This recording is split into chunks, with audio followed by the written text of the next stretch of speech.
Don't you worry, the clip's about to begin, but don't forget to subscribe. Or else, don't make me turn this website around. So next we have Kevin in Kentucky. Hi. Click. Kevin, Hi, you're on the line. My call. Yeah, no worries. Hi. Thank you so much for taking my call. So my question is I guess kind of personal in nature. So both you, Matt, and you, Vice Rhino, were big parts in my deconversion. So thank you. I know that it was me, but you both played a big part. So thank you. My family is still You're very welcome. religious. Thank you. I come from a traditionalist Catholic family, so they do the Mass in Latin and everything. And I've got a brother and a cousin who are both in the seminary. My brother's in his first year, my cousin's in his second year, so thankfully they still have a long time to go. And I suppose I subscribe to secular humanism at this point. So my question is this: do I have any sort of obligation as a secular humanist to talk to my brother and my cousin to make sure that they're aware of the choice that they're making when they become a priest? Because obviously, committing your life to being a priest, it's a big decision. And obviously, as someone who thinks that their religion is not the truth, they're making a big mistake. But that could come off as totally condescending and mean. So I'm just kind of wondering, from a secular humanist point of view, do I have any sort of obligation to talk to them about it or not? I don't know about obligation. I certainly wouldn't say that you have to talk to them if you aren't comfortable with it, but I also, if you do want to have that conversation, as long as you try hard not to be condescending about it and realize that, these people do sincerely hold this belief, and just telling them that it's a bad choice, in their minds, there's no way that their faith is ever going to be shaken in the future.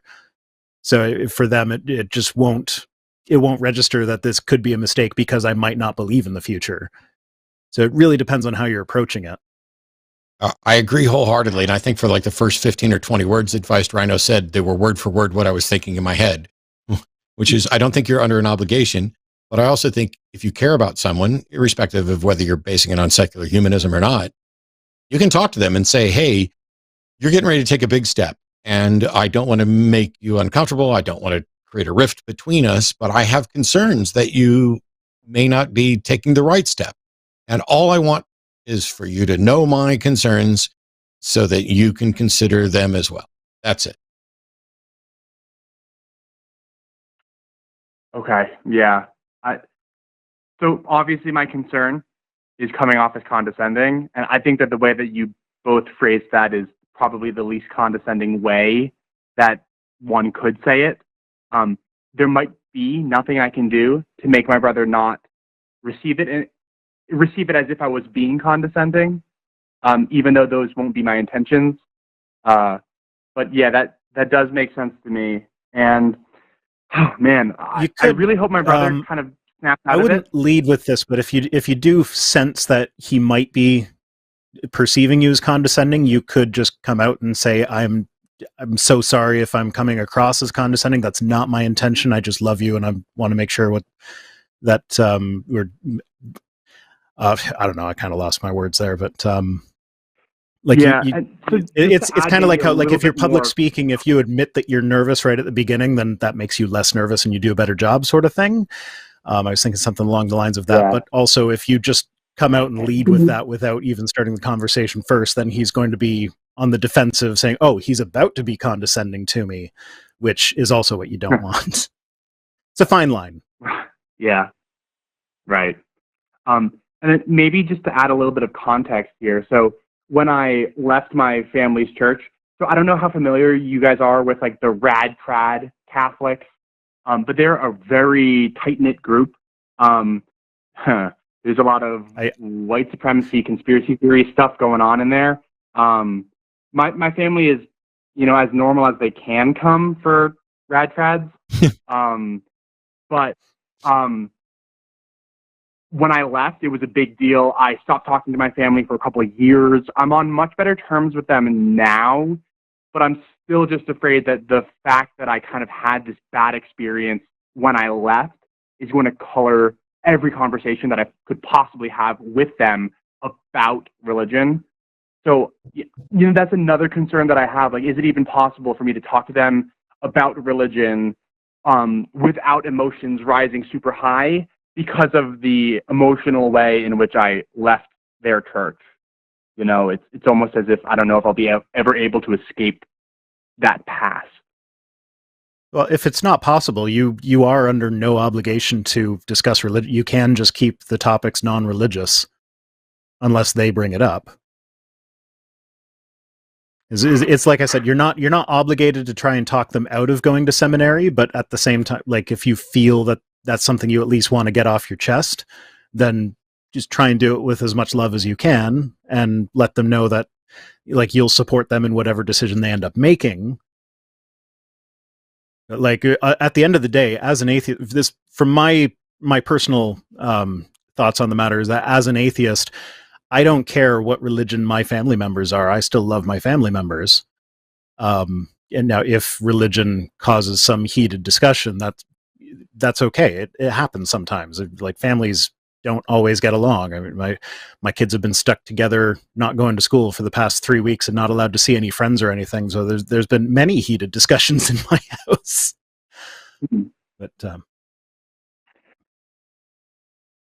yeah, just some. If you have the relation, if you value the relationship more than the religion, then pursue the relationship rather than the religion or lack of religion. Yeah, I mean, that's an easy choice for me. I'm not sure that's an easy choice for my family, but I suppose that's a choice for them to make and not me.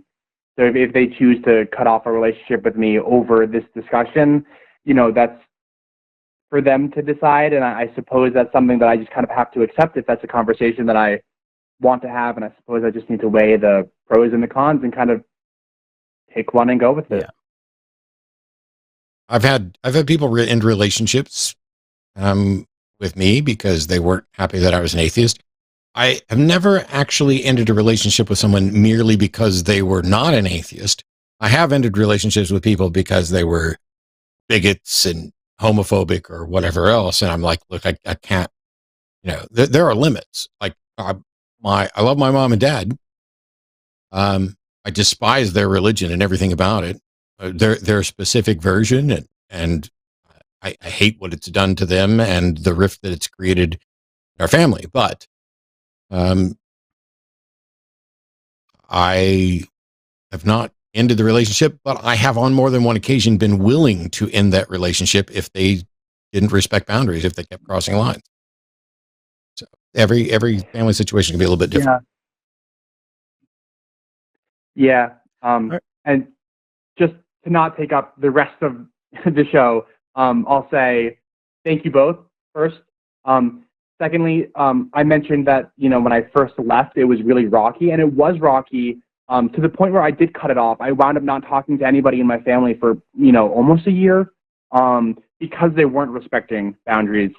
They wound up learning how to respect my boundaries, and so I have a better relationship with them now than I did before. I'm hoping that I can have this conversation without backpedaling, but I suppose I'll have to make the decision whether or not it's worth it from my own mental health point of view, and then also from the potential to backslide point of view, whether or not it's worth having that conversation. And then I'll let you go, but just one last thing, I guess. Matt, I know that you have a debate coming up with Trent Horn. I grew up listening to Trent Horn on cassette tapes. I'm very excited for that debate. So not that you need it, but good luck.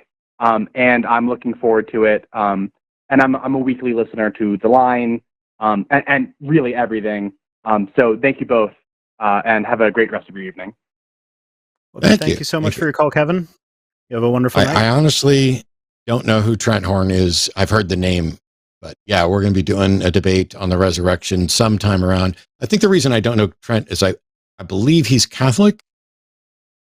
or is at least working with a Catholic organization for this debate. And since I wasn't Catholic, I'm not in the know with all the Catholic apologists, but I've definitely heard the name, and I don't need to know anything about Trent to debate the resurrection. And that's something that I keep pointing out to people. When I do debates, the only reason I care about who the person that I'm debating is so that I can avoid debating awful people repeatedly. Like, I don't care to debate Ray again. I won't debate Sonnet and Bergenkate again. But if I went in and... Go ahead, Vice. Just because if you did debate Cy again, it would pretty much be word for word exactly the same as your last debate, right? So yeah, why? Hey, he's not going to change anything. Why should I change anything? But when I prepare for a debate, I'm preparing for the topic. It would be a mistake to prepare for the person. Now, I will at least try to go learn something about Trent and maybe how he's debated on the resurrection before, because it might help me prepare a little bit. But that can also be a mistake. Like, if I'm prepared for arguments A, B, and C, because Trent tends to lean towards those, and Trent comes up with something else, well, then all my preparation went out the window. So wouldn't it be better for me to have a basic understanding of him and a better understanding of the subject and debate honestly and accurately? I genuinely don't care who's there as an opponent. I care about the issue. Yeah. Well, I personally, I don't really like doing debates. I prefer this sort of thing where it's conversational back and forth, because I find for myself, I often, like, I'll have an idea in my head of what the other person's position is, but then when they start talking, it's not quite that position. So if I break in too early, and, well, I suppose I wouldn't be breaking in early in a debate, but still, like, my whole opening argument would probably be the wrong point. Hey, thanks for checking out this clip for The Line. While you're here, hit that like button, hit subscribe, turn on notifications, and then share this with that bitter uncle of yours who loves talking about the good old days.